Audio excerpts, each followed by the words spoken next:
여러분, 우리가 세상을 살아갈 때에 나름의 가치관을 가지고 인생을 살아가죠. 가치관을 보면은 세 부류의 가치관으로 나눠진 것을 보게 됩니다. 첫 번째로는 부정적인 그러한 가치관입니다.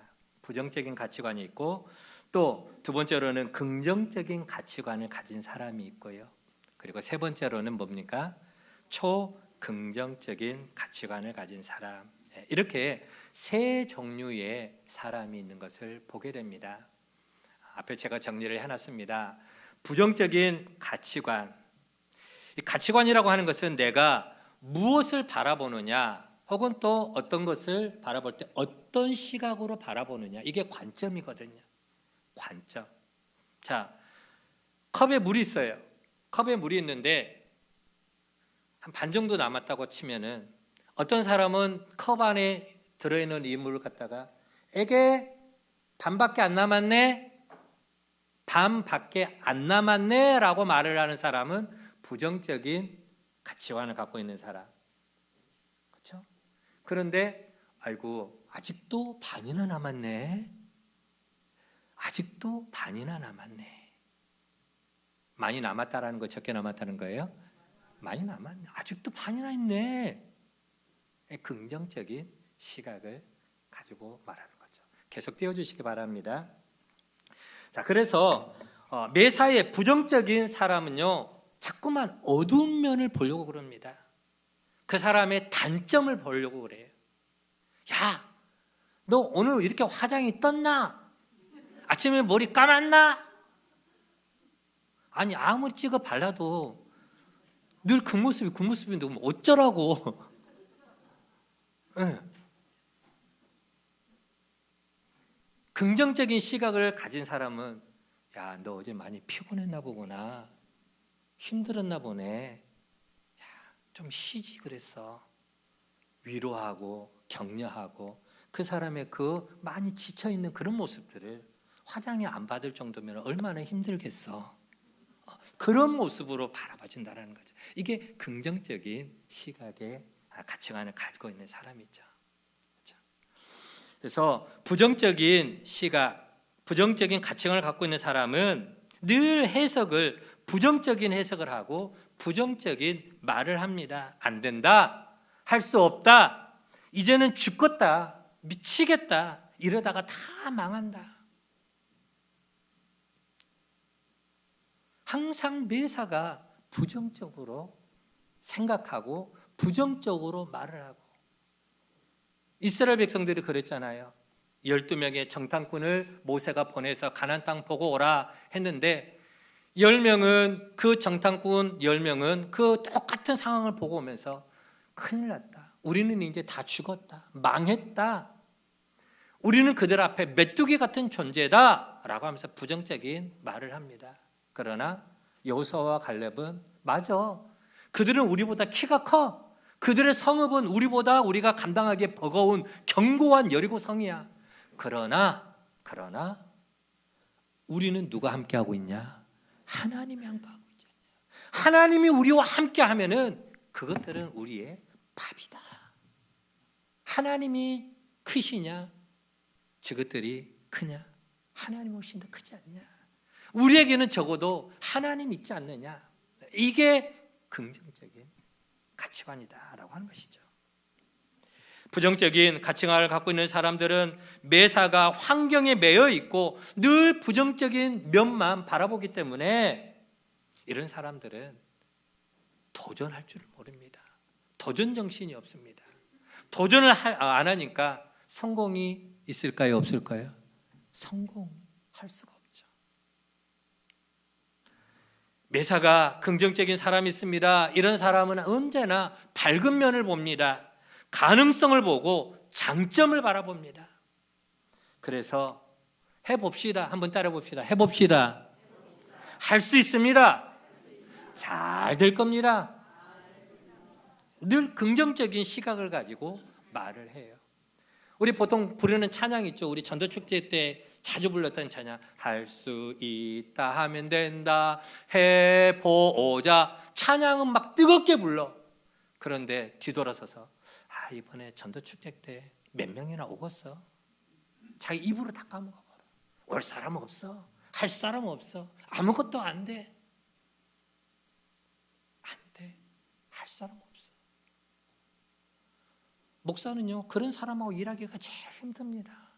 목사님, 현실을 보십시오. 목사님은 눈이 있습니까? 없습니까? 상황을 보십시오. 현실을 보십시오. 문제를 보십시오. 환경을 보고 문제를 보고 상황을 보면은 마음에 겁이 나지. 두려움이 생기지. 안 될 것처럼 보이지. 그러나 하나님을 볼 수 있어야지. 긍정적인 사람은 매사가 도전적입니다. 그렇기 때문에 때로는 기적과 같은 성공을 이루어내는 것이죠. 그런데 여러분, 우리는 이런 긍정적인 삶을 뛰어넘어서 한 단계 더 뛰어넘어서 어떤 삶을 살아가야 된다? 초긍정적인 가치관. 우리는 초긍정적인 가치관을 가진 사람이 되어야 됩니다. 초긍정적인 그런 사람은 어떤 사람입니까? 이런 사람은 환경에 매이지 않습니다. 환경을 초월하죠. 어떻게 해요? 환경을 보는 게 아니라 환경 뒤에 역사하시는 하나님을 볼 줄 아는 영적인 안목이 있는 것이죠. 역사의 주관자 되시는, 역사를 섭리하시는 그 하나님을 보고 하나님께 집중하는 그와 같은 믿음.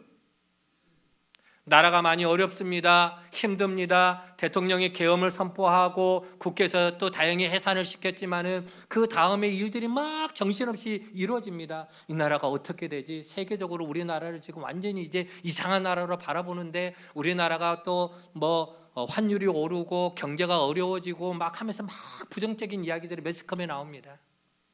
그것만 보면은 당장 우리나라가 어떻게 될 것 같아요. 그러나 여러분, 이 나라 이 민족을 여기까지 인도해 주신 분이 누굽니까? 하나님이 그 전쟁의 구렁텅이에서도 외세의 침입 가운데서도 이 나라 이 민족을 지키시고 다시 일으켜서 여기까지 이끌어 주신 그 하나님을 바라보면은 우리나라는 분명히 다시 일어서게 될 줄로 믿습니다. 가능성이 있는 겁니다. 왜요? 하나님이 우리와 함께 하시기 때문에. 환경을 보지 않고 문제를 뛰어넘어서 그 문제 뒤에, 그리고 환경 뒤에 역사하시고 섭리하시는 하나님을 바라보는 시각, 이게 초긍정적인 가치관이다라고 하는 것이죠. 이 초긍정적인 그러한 가치관을 갖고 있는 사람은 어떤 환경이 오든지 간에 초연합니다. 그리고 신본주의적인 삶을 살아갑니다. 신본주의라고 하는 것은 하나님 중심적인 삶을 살아간다라고 하는 것이죠. 자, 여러분, 제가 사람의 가치관을 세 부류로 말씀을 드렸습니다. 첫 번째로는 부정적인 가치관을 갖고 있는 사람, 두 번째로는 긍정적인 가치관을 갖고 있는 사람. 우리는 보통 긍정적인 사람이 굉장히 좋아 보입니다. 야, 사람이 참 밝네, 긍정적인 가치관을 갖고 있네, 좋아하죠. 그런데요, 여기까지도 다 인본주의입니다. 세상을 바라볼 때 좀 밝게 긍정적으로 바라본다라고 하는 것이죠. 하지만 적어도 예수 믿는 하나님의 자녀된 우리 신앙인들은 긍정적인 삶을 뛰어넘어서 환경에 매이지 않는 초긍정의 삶을 살아가는 사람들인데, 성경에 나오는 수많은 믿음의 전당에 올라가 있는 그 이름을 믿음의 전당에 올린 사람들은 바로 이 초긍정의 가치관을 가지고 살아간 사람들이었다라고 하는 것이죠. 성경에 나오는 아브라함이 그랬습니다. 네 아들 독자 이삭, 100세에 얻은 그 아들, 그 눈에 넣어도 아프지 않을 만큼 소중한 약속을 받은 그 아들을 하나님이 모리아 산에 가서 네 손으로 하나님 앞에 번제로 바치라. 말도 안 되는 요구죠. 하나님, 이럴 거면 왜 주신다고 말을 했어요? 차라리 나를 데려가세요. 차라리 나를 데려가시지. 하나님, 이삭을 통해서 네 민족을 하늘의 별처럼 땅의 모래알처럼 많아지겠다고 약속 주신 분이 하나님 아닙니까? 그런데 이제 또 데려간다니요. 그것도 내 손으로 내 새끼를 잡으라니요. 말이 안 되지 않습니까? 라고 따져 물을 수 있지만, 그러나 하나님의 능력, 하나님의 역사, 하나님의 섭리를 바라보기 때문에 아브라함은 묵묵하게 순종하며 나가게 됩니다. 등짝에다가 장작을 짊어지고 아들이 따라갑니다. 아빠, 아니 번제를 드릴 땔감은 여기 있는데 번제물은 어디 있나요? 아버지에게 물을 때에 아브라함이 뭐라고 이야기합니까? 아들아, 번제물은 하나님이 다 예비하실 거다. 너는 그거 걱정하지 마. 하나님이 준비하실 거다. 묵묵히 하나님의 뜻에 모든 것을 믿고 맡기고 나아가는 삶. 아브라함의 삶이 그랬죠. 어디 아브라함뿐입니까? 야곱도 그랬고 요셉도 그랬고 다니엘도 그랬고, 우리가 지난번에 살펴봤던 12해를 혈루증으로 앓던 여인, 그녀의 삶은, 그녀의 그 고질병, 불치병은 의사도 포기했습니다. 부모님도 포기했습니다. 친척들도 포기했고 친구들도 포기했고 다 포기했지만 본인은 포기하지 않았습니다. 그래서 내가 예수님의 옷자락만 만지면 나을 것 같은 그 믿음으로 예수님께 다가갔죠. 그게 바로 초긍정의 믿음을 가진 여인의 모습이다라고 하는 것이죠. 이런 사람들은 환경을, 가능성을 본 게 아닙니다. 그 뒤에 계시는 하나님을 보았고 예수님을 본 줄로 믿습니다. 저는 오늘 이와 같은 초긍정적인 삶을 살았던 한 사람을 오늘 여러분에게 소개해 드리려고 합니다. 그가 누굽니까? 사도 바울이죠. 오늘 본문의 빌립보서의 저자는 사도 바울입니다. 빌립보서에 나오는 환경을 초월하여 초긍정적인 삶, 창조적인 삶을 살았던 이 바울의 삶을 우리가 함께 살펴보면서 오늘 우리 시대에 바울과 같은 신앙적인 가치관, 초긍정적인 가치관을 가지고 세상을 이겨나가는 오늘 저와 여러분의 모습 되어지기를 간절히 소망을 합니다. 지금 빌립보서에 등장하는 바울의 상태, 지금의 이 상태는 지금 어떤 상황에 바울이 놓여 있는가? 여러분, 바울은요 지금 굉장히 비참한 상태에 놓여 있습니다. 암담한 상태에 바울은 지금 놓여 있습니다. 구체적으로 어떤 상태일까요? 첫 번째 보면은 나이가 많이 먹은 늙은 할아버지였습니다. 어른이었습니다. 바울은 독신으로 한평생을 살았습니다.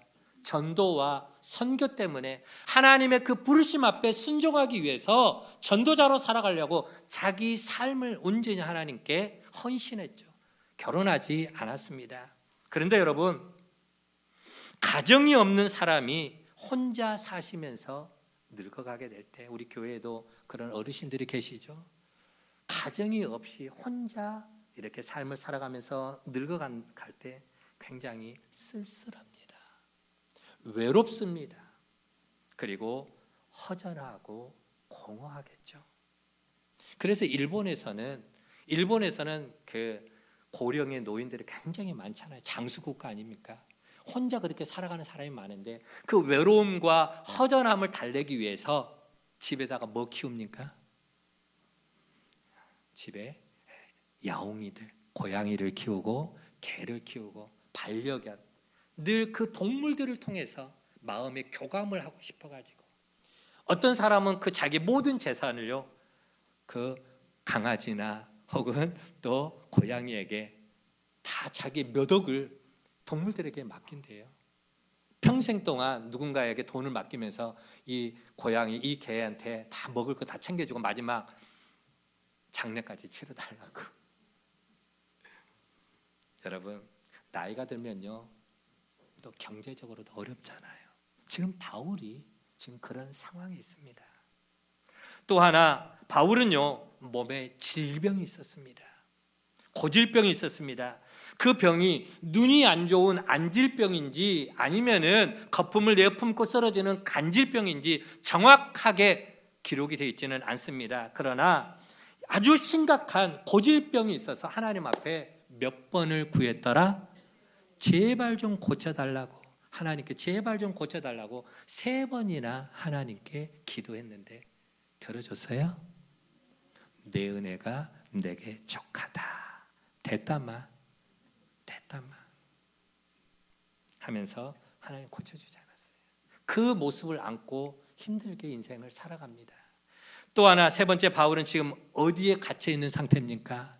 감옥에. 우리가 보통 옥중서신이라고 하는 그러한 서신서 같습니다. 4개. 옥중서신, 감옥에서 쓴 편지입니다. 네 가지가 있는데, 첫 번째로 한번 따라볼 거예요. 에필골몬, 에베소서, 빌립보서, 빌레몬서, 골로새서. 에필골몬, 이게 바울이 감옥에 갇혀 있는 상황에서 이제 교회에다가 혹은 개인에게 쓴 편지, 이걸 옥중서신이라고 합니다. 그러니까 지금 우리가 지금 살펴보고 있는 이 빌립보서는 어디에서 지금 쓴 편지다? 감옥에 있는 상황. 여러분, 세상에요, 뭐니 해도 가장 밑바닥은 어디냐? 가장 밑바닥은 감옥입니다. 감옥보다 밑바닥은 없습니다. 왜요? 여러분, 감옥 가고 싶은 사람 있을까요, 여기? 목사님, 저 감옥 좀 보내주세요. 왜 감옥이 싫습니까? 왜요? 자유가 없잖아요. 자유가. 통제를 받습니다. 특히나 얼마나 추위와 습한 더위에 힘든 시간을 바울이 보낸지 모릅니다. 지금 감옥이라 해야 예전보다 훨씬 더 좋은 환경, 좋은 상황, 심지어 감옥에도 보면은 의사들도 다 배치되어 있다고 합니다. 환경이 훨씬 더 좋아졌지만 사도 바울 당시에 그 감옥이라고 하는 것은 한마디로 지옥이고 절망적인 장소입니다. 한번 들어가면은 죽어서 나올지 살아서 나올지 전혀 알 수 없고요. 특히나 바울은요, 옥에 갇혔지만 너 몇 달 동안 감옥에 들어가 있어, 아니면 몇 년 동안 감옥에 들어가 있어, 형기가 정해져 있나요? 형기가 정해져 있지 않아요. 황제가 사면령을 내리지 않는 이상은 거기서 평생 죽어야 돼. 죽어서 나와야 돼. 뿐만 아니라 음침합니다. 습합니다. 여기저기 쥐하고 바퀴벌레들이 먹을 것을 찾아다니면서 건강하게 들어갔던 사람도 병들어서 나오는 곳이 당시에 감옥 아니었습니다. 여러분, 지금 바울의 상태는 최전성기가 아닙니다. 최악의 상태입니다. 나이는 많이 먹었죠. 돌봐줄 사람도 없죠. 경제적으로도 어렵죠. 몸도 병이 들었죠. 나이 들고 돈 없고 병든 것만 해도 비참한데 거기에다가 지금 감옥에 갇혀서 자유까지 잃어버렸습니다. 이런 비참한 상황 가운데 빠져있는 그 모습에서 바울은 편지, 옥중서신을 썼던 것이죠. 여러분, 만약에 우리가 지금 이런 바울과 같은 상황에 우리의 처지와 형편이 놓여 있다면은 우리는 어떤 생각이 들까요? 어떤 마음이 들까요? 어쩌면은 인생을 체념하고 절망하고 한숨 쉬고 또 그것이 더 깊어진 사람은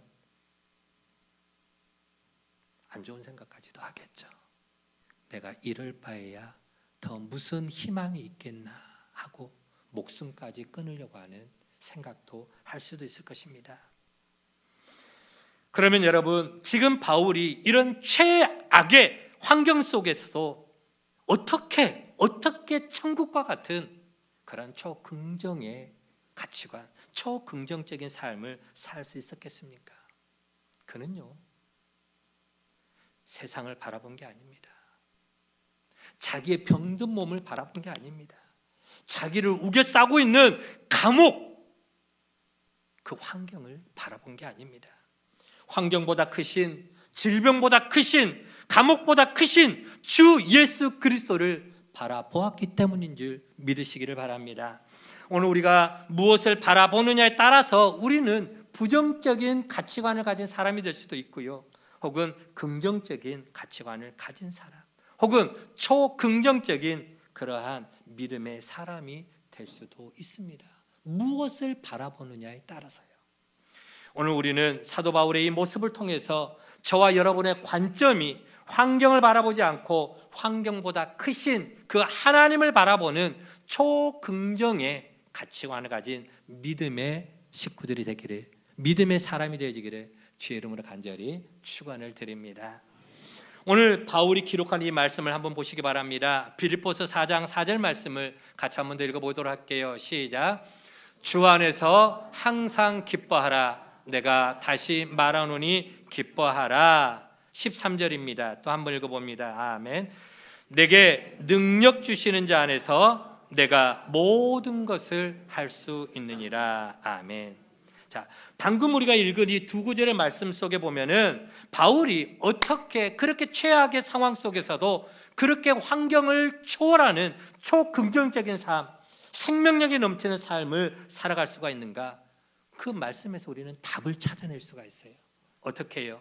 먼저 4절 한번 보시기 바랍니다. 자, 4절을 한번 띄워주시기 바랍니다. 바울은 주 안에서 항상 기뻐하라 그랬습니다. 어디서 기뻐한다고요? 누구 때문에? 주님 때문에. 나를 둘러싸는 환경은 절망적입니다. 나를 둘러싼 상황은 손에 착고가, 수갑이 채워져 있고 발에 착고가 채워져 있고 꼼짝달싹 할 수 없는 사방으로 우겨쌈을 당하는 절망적인 상황이었지만, 그럼에도 불구하고 원망하고 불평하고 절망하고 낙심한 게 아니라 주 안에서, 그리스도 안에서 기뻐했다라고 하는 것이죠. 누구를 바라봤습니까? 환경을 바라봤습니까? 주님을 바라봤습니까? 예수님을 바라봤죠. 주님을 바라본 것 아닙니까? 그래서 주 안에서 기뻐하는 것입니다. 여러분, 지금 나를 둘러싼 주변의 그 안 좋은 환경을 보면은 우리 또한 실망합니다. 좌절합니다. 절망합니다. 그러나 우리는 환경보다 크신, 문제보다 크신, 질병보다 크신 환경 저 너머에 계시는, 우리와 함께 하시는 주님을 바라봐야 될 줄로 믿습니다. 또 그 다음에 뭡니까? 내게 능력 주시는 자 안에서, 능력을 누가 주시는 겁니까? 하나님 주시겠죠. 지금 바울의 관점은 어떤 환경 속에서도 그 환경을 초월해 계시는 우리 하나님을 바라보고 그 연약한 인생을 붙잡아 주시는 능력의 주님, 부활의 주님을 바라본 줄 믿으시기를 바랍니다. 그래서 바울의 말, 바울의 모든 행동들은 긍정적이고 창조적인 그런 인생을 살았습니다. 여러분, 지금 이 힘든 시대, 이 어려운 시대에 주님을 바라봄으로, 그리고 믿음으로 우리가 살아감으로 환경을 초월하여 살고 초긍정적인 삶을 살아가는 그가 바로 진정한 크리스찬이고 믿음의 대장부인 줄 믿으시기를 바랍니다. 어떤 어려운 환경 속에서도 환경보다 크신 그 전능하신 하나님을 바라보고 부활의 주님을 바라보고, 그래서 내가 그렇게 주님을 바라보게 될 때 어떤 질병에 걸렸든지, 감옥에 갇혔든지, 사업에 어려움을 당하든지 우리는 소망 중에 환경을 초월해서 생명력 있는, 은혜가 넘쳐나는 그런 기쁨의 삶, 평안의 삶, 축복된 삶, 초긍정적인 믿음의 삶을 살아가게 될 줄로 믿습니다. 자, 그러면은요, 바울은 감옥 속에서도 어떤 초긍정적인 삶을 살게 되는가, 어떤 창조적인 삶을 살게 되는가? 첫 번째 보면은 바울의 마음은 감옥 속에서도 참된 자유, 참된 기쁨이 충만해져 있는 것을 보게 됩니다. 그래서 바울은요, 감옥을 천국으로 만들어가는 사람입니다. 여러분, 우리는 때로 천국 같은 세상을, 천국 같은 교회를, 천국 같은 가정이나 직장을 감옥으로, 지옥으로 만드는 그런 부정적인 가치관을 갖고 살아갈 그런 삶이 될 수도 있습니다. 아름다워야 할, 행복해야 할 가정을 네가 잘났네, 내가 잘났네, 부부간에 서로 싸우고 사네 못 사네 하면서 지옥으로 만들어가는 그런 가정들이 있잖아요. 교회 안에도 보면은 천국과 같은 그 교회가 네가 옳고 내가 옳고 하면서 이 교회 안에서도 세상의 가치관이 꽉 찌들어가지고 말씀대로가 아니라 내 생각이 옳고 네 생각이 옳고 서로 부딪히고 앙앙거려 쌓고 지옥으로 만들어버리는 그런 사람들이 있습니다. 그런데 바울은요, 감옥과 같은 지옥과 같은 환경을 천국으로 만들어가는 그러한 아름다운 믿음의 삶이었습니다. 오늘 저와 여러분의 삶이 이런 믿음의 삶을 살아가기를 간절히 축원을 드립니다. 사랑하는 우리 믿음의 가족 여러분, 우리는 이 어려운 시대에 하나님을 바라보고 또 주 예수 그리스도를 온전히 붙잡고 저와 여러분의 마음자리에 먼저 기쁨이 충만한 사람, 소망이 충만한 사람, 그래서 저와 여러분이 몸담고 있는 가정과 직장과 교회와 그리고 내가 서 있는 그 삶의 자리를 천국으로 만들어가는 창조적인 삶, 초긍정적인 삶을 살아가는 오늘 저와 여러분의 모두가 되어지기를 주의 이름으로 간절히 축원을 드립니다. 자, 그리고 이제 바울이 그의 마음자리에 기쁨과 평안과 그리고 또 하나님을 향한 감사가 마음에 뿌리를 내렸습니다. 또 그 다음에는 어떻게 살아가느냐? 그는 감옥 속에서도 병든 가운데서도 늙어 있는 그런 상황 가운데서도 두 번째, 그는 자기가 할 일을 찾아서 행하게 됩니다. 어떤 일을 찾아 행하게 되느냐? 그는 감옥에서 기도하는 삶을 살았습니다. 뭘 했다고요? 기도를 했다. 여러분, 우리가 때로는 병원에 입원해서 중환자실에 누워 있는 경우도 있습니다. 혹은 감옥에 갇히는 경우도 있고, 혹은 군대에 가는 경우도 있고, 뭔가 내 의지대로 뭘 할 수 없는 상황에 그 처지의 형편에 놓일 때가 있어요. 제가 수술을 받고 일반 병실로 들어와서 중환자실에 누워 있어서 딱 눈을 뜨니까 제 양쪽 손에 끈이 매어져 있더라고요. 끈을 매달아 놔서 침대에 병실 침상에 누워 있는데 이걸 못하도록 손을 끈으로 꽉 묶어놨더라고요. 이제 막 심하게 이제 수술을 했기 때문에, 간 이식 수술을 했기 때문에 혹시라도 내가 무의식적으로 이제 호스들이 다 꼽아져 있잖아요. 막 코에 막 배에 막 호스들이 막 꼽아져 있는데 이거 건드릴까봐 내 마음대로 내 몸을 어떻게 할 수 없도록 손을 꽁꽁 묶어놨더라고요. 자유가 없는 거죠. 군대 가면 자유가 있습니까? 군대의 통제 속에 갇혀 있죠. 감옥도 마찬가지입니다. 내 의지로 뭔가를 할 수 없는 안타까운 상황. 자, 이번에 윤석열 대통령이 불시에 비상계엄령을 선포를 했죠. 그러나 다행히 6시간 만에 국회를 통해서 계엄이 해제가 됐습니다. 그때 계엄사령관이 포고령을 이제 선포했습니다.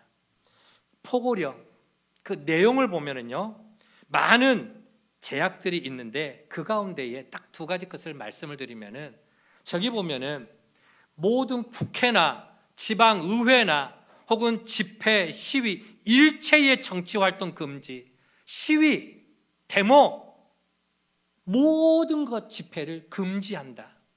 포고령입니다. 또 하나는 모든 언론과 출판은 글을 마음대로 못 써요. 누구의 통제를 받는다? 계엄사의 통제를 받는다. 한마디로 모든 자유를 다 가져가 버리겠다라고 하는 거예요. 계엄령이 선포가 되면은 그래서 힘들어하는 겁니다. 군인들이 다 총칼로 무장하고 길거리를 지키고 있고 관공서를 지키고 있고 자유롭게 우리 마음대로 할 수 있는 게 별로 없다라고 하는 것이죠.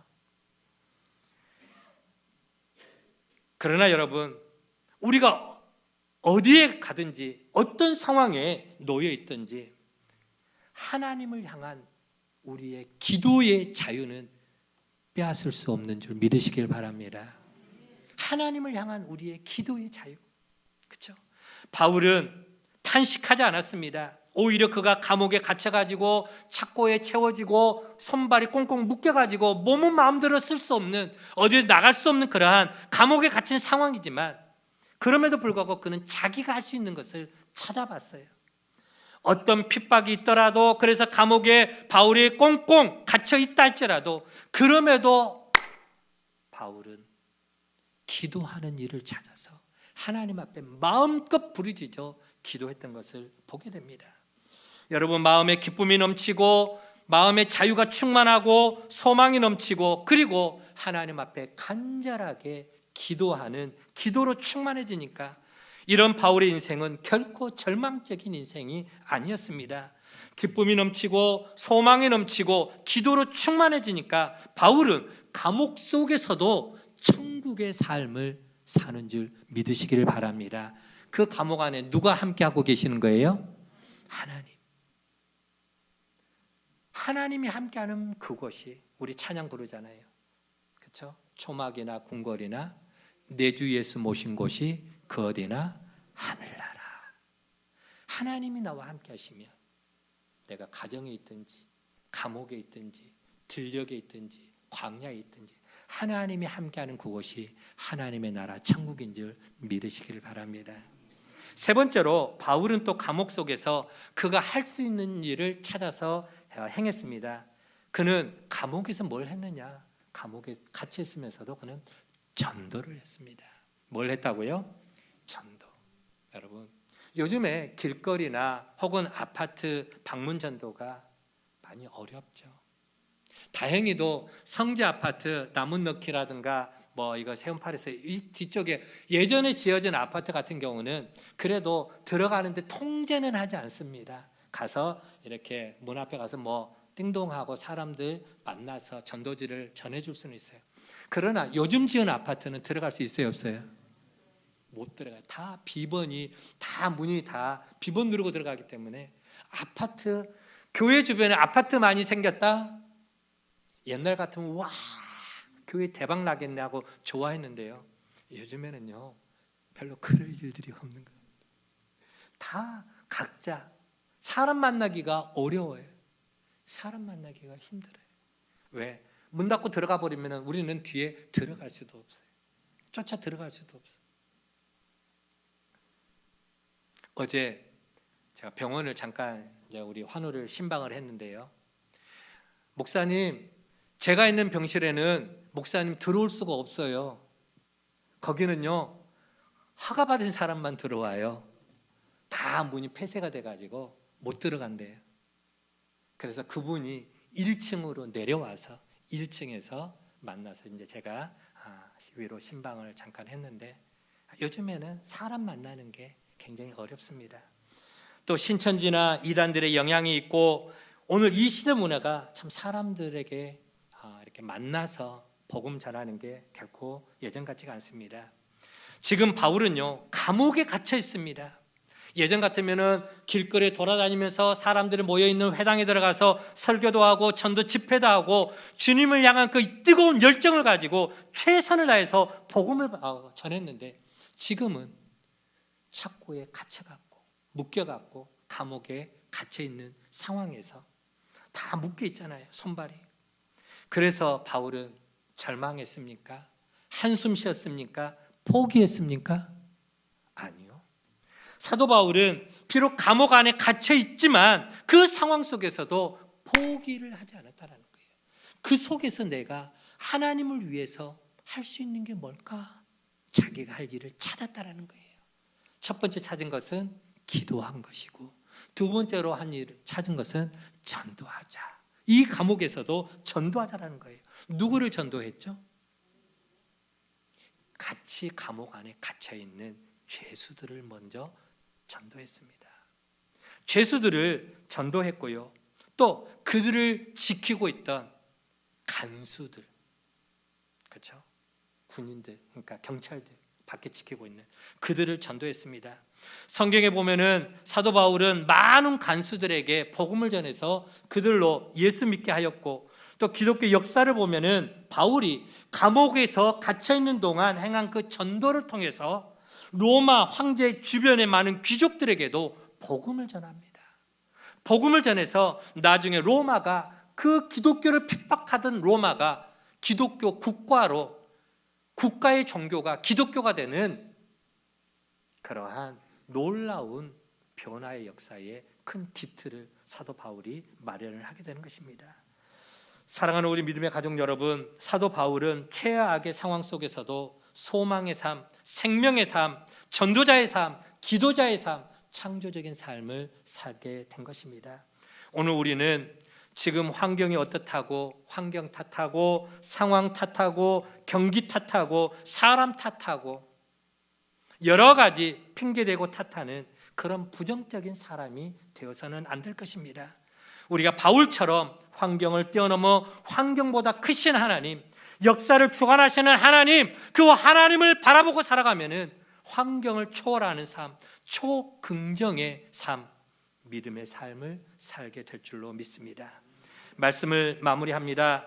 오늘 우리가 살아가는 세상은 영적으로 큰 위기 가운데 있습니다. 전에도 말씀드린 것처럼 이 시대는 노아의 때와 같이 도무지 사람들이 일상의 그 바쁜 일상에 파묻혀가지고 영적인 일, 하나님의 일에는 별로 관심이 없습니다. 코로나 상황을 거치면서 전도하기도 예전과 같지 않습니다. 여기저기서 교회가 어렵다고들 말을 많이 합니다. 어디 교회만 어렵습니까? 저출산으로 인해서 다음 세대가 위기 가운데 봉착되어 있습니다. 어린이집, 산부인과, 교회, 학교, 애들이 없어요.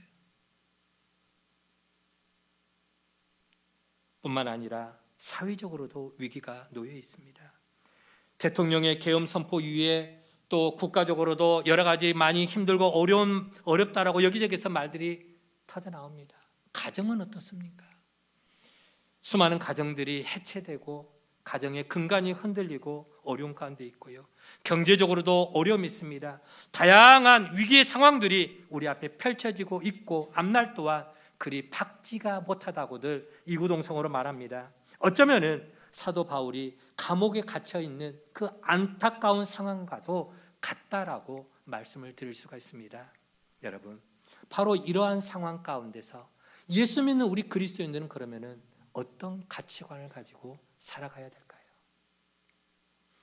우리는 힘들고 어려운 시대일수록 사도 바울과 같이 환경을 뛰어넘어 환경보다 크시고 문제보다 크신 그 하나님을 바라보고 초긍정적인 삶, 믿음의 삶, 창조적인 삶을 살아가는 오늘 저와 여러분이 되어지기를 주의 이름으로 간절히 축원을 드립니다. 우리가 바울처럼 하나님을 바라보고 부활의 주님을 바라보면 환경을 뛰어넘어서 마음에 평안함이 찾아옵니다. 기쁨이 넘쳐나게 됩니다. 그리고 소망이 넘치는 삶을 살게 될 줄로 믿습니다. 우리에게 능력을 덧입혀 주시는 주님을 바라보면서 소망의 주님, 부활의 주님을 바라보며 우리는 기도자의 삶, 기도의 삶을 살아낼 수가 있습니다. 그리고 환경과 상황이 어렵다고 절망적이라고 낙심하며 무기력하게 주저앉아 있는 그런 삶이 아니라 어떤 환경에도 바울처럼 할 일을 찾아서 열정 어린 전도자의 삶을 살아가야 할 것입니다. 사랑하는 우리 믿음의 가족 여러분, 빌립보서 4장 13절 말씀, 내게 능력 주시는 자 안에서 내가 모든 것을 할 수 있느니라. 그렇게 힘차게 외쳤던 사도 바울처럼 지금 내 상황이 최악의 상황 속에 놓여 있다 할지라도 하나님께서 우리나라 대한민국을 반드시 지켜주실 것이다. 아니, 하나님께서 우리 교회에 놀라운 부흥의 역사를 일으켜 주실 것이다. 우리의 가정과 우리의 기업과 우리의 직장과 우리의 자녀를 평안 가운데 지켜주실 것이다. 아멘. 아멘. 하나님이 사방으로 막혀있고 도저히 내 힘과 내 방법으로 답이 나오지 않는 이 문제를 해결시켜 주실 것이고 종결시켜 주실 것이고 회복시켜 주실 것이고 치료해 주실 것이다라고 하는 초긍정의 믿음으로 험난한 세상을, 어려운 세상을 믿음으로 승리해 나가는 오늘도 저와 여러분의 모습 되어지기를 주의 이름으로 간절히 축원을 드립니다.